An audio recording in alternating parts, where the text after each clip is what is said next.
Notre pensée est quelque chose d'extrêmement mobile et il est difficile de la maîtriser. Évagre le pontique ramène des pensées mauvaises à 8 principales. La gourmandise, la luxure, l'amour de l'argent, la tristesse, la colère, la sédie, la vaine gloire et l'orgueil. Que toutes ces pensées troublent ou ne troublent pas notre âme, cela ne dépend pas de nous. Mais qu'elles s'y attardent et mettent en mouvement la passion, cela dépend de nous, dit-il encore.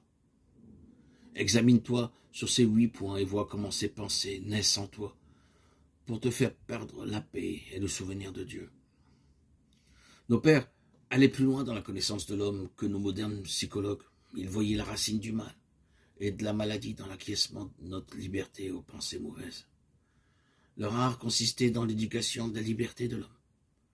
Ils désiraient que les hommes aient en eux les sentiments qui étaient dans le Christ Jésus. Ils ne perdaient pas de temps dans l'analyse de leur petite enfance. Mais il leur disait, aujourd'hui, tu es aimé de Dieu tel que tu es.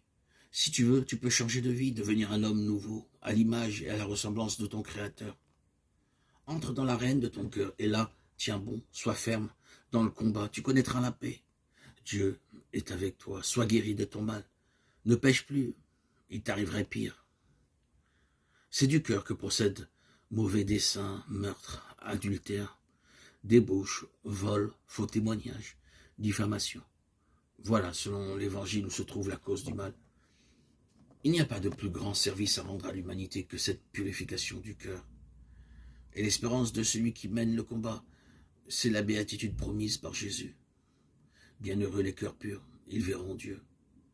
Aujourd'hui, on accuse beaucoup les autres du mal qu'il y a en soi et dans le monde. C'est mon passé, disent certains, les traumatismes de la petite enfance. C'est la société, c'est l'enseignement qui est mauvais. Le moine n'accuse que lui-même. Tu es vraiment libre lorsque tu te fais responsable de tout. Si tu apprends qu'il y a une guerre quelque part, dis « c'est de ma faute » et lutte contre tout ce qu'il y a d'orgueil et de haine en ton propre cœur. Si tu apprends qu'il y a une famine quelque part, regarde dans ton armoire tout le pain que tu voles à celui qui a faim. Quand tu vois la division des églises, dis « c'est de ma faute tant qu'il me reste une seule mauvaise pensée contre mon frère ». L'orgueil est la chose la plus redoutable. Une seule pensée d'orgueil et tous les dons que Dieu t'a donnés, tous tes efforts pour progresser dans la vertu ne servent plus à rien. Entre toi et Dieu, il y a un moi qui est une idole. L'homme le plus heureux, c'est celui qui ne tourmente plus aucune pensée d'orgueil. Il n'y a plus l'écran du moi entre lui et Dieu, entre lui et les autres. Il voit. Avant toute chose, demande à Dieu le discernement. C'est l'origine de tous les biens. Souviens-toi de la prière de Salomon. Il n'a demandé ni richesse ni grandeur, mais la sagesse. Un cœur intelligent pour discerner ce qui est bien. Et tout le reste lui a été donné par surcroît.